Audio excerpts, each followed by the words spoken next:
আসসালামু আলাইকুম ভিউয়ার্স। আজকে আম্মু রান্না করবে দেশি মুরগি। তো মুরগি রান্না করার জন্য প্রথমে তেল নিয়ে নিব। তেলগুলো গরম হয়ে গেলে সেখানে দিয়ে দিব দারচিনি, লবঙ্গ আর এলাচ। এলাচ অবশ্যই মুখটা ফাটিয়ে দিতে হবে অথবা এলাচগুলোকে একটু থেতো করে দিতে হবে।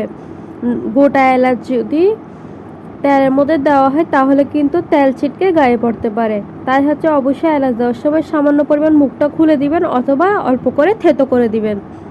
এতে ফেটে গায়ে আসার সমস্যা থাকবে না। তারপর দিয়ে দিব রসুন, আদা আর পেঁয়াজ বাটা। সবগুলো একসাথে আম্মু বেটে রেখেছে, তা দিয়ে দিব। তারপর ভালো করে নেড়ে চেড়ে নিব যতক্ষণ না পেঁয়াজের কাঁচা গন্ধ দূর হয়ে যায়।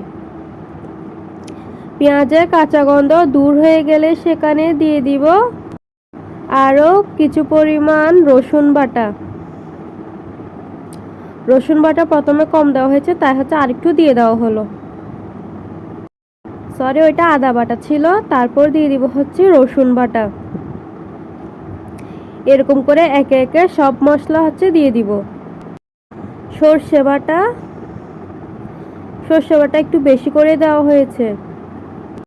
তারপর দিয়ে দিব আগে থেকে সব ধরনের মশলা একসাথে বেটে নিয়েছিল আম্মু, ওই বাটা মশলাগুলো, যেখানে লবঙ্গ, এলাচ, দারচিনি, তারপর জিরা, ধনিয়া সব কিছুই ছিল। তাই মশলাটা একটু বেশি করে দিব। যেহেতু দেশি মুরগি রান্না করা হচ্ছে, দেশি মুরগির মধ্যে কিন্তু মশলা বেশি করে দিলে কিন্তু বেশি মজা হয়। তারপর দিয়ে দিব পরিমাণ মতো গরম মশলা গুঁড়ি। এটা গুঁড়ি ইউজ করেছে, আপনারা চাইলে কিন্তু বাটা ইউজ করতে পারেন, এতে কিন্তু স্বাদ আরও বেড়ে যাবে। তারপর মশলাগুলোকে ভালো করে নেড়ে চেড়ে সেখানে দিয়ে দিব লাল মরিচ বাটা। তারপর দিয়ে দিব পরিমাণ মতো লবণ। তারপর ভালো করে নেড়ে চেড়ে মশলাগুলোকে একটু করে কষিয়ে নিব। অনবরত নাড়তে থাকতে হবে যাতে মশলাগুলো নিচে দিয়ে লেগে না যায় আর তাড়াতাড়ি কষে যায়।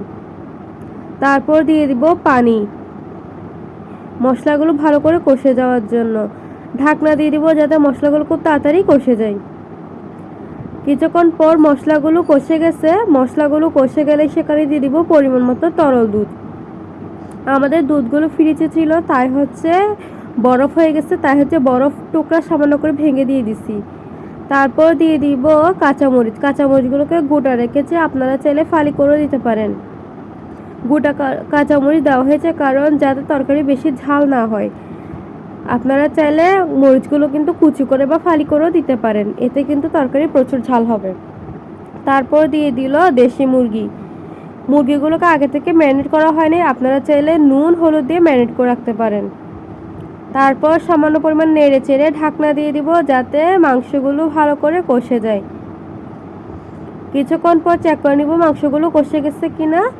মাংসগুলো যদি ভালো করে কষে যায় তাহলে সেখানে দিয়ে দিব আগে থেকে সিদ্ধ করে রাখা আলু আর টমেটো টুকরা।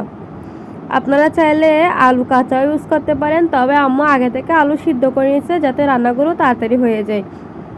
যেহেতু দেশি মুরগি রান্না করতে প্রচুর সময় লাগে, তাই একটু তাড়াতাড়ি হওয়ার জন্য আম্মু আলুগুলো সিদ্ধ করে নিয়েছে। তারপর ভালো করে নেড়ে চেড়ে বেশ কিছু পরিমাণ পানি দিয়ে দিব। পানি দিয়ে ঢাকনা দিয়ে দিব যাতে মাংসগুলো আরও কিছু পরিমাণ সিদ্ধ হয়ে যায় আর ঝোলগুলো একদম কমে যায়। আপনারা যতটুকু ঝোল পছন্দ করেন বা যতটুকু ঝোল দিতে চাচ্ছেন অতটুকু হয়ে আসলে চুলাটা বন্ধ করে দিবেন। এই তো রেডি আমাদের রান্না। আল্লাহ হাফেজ।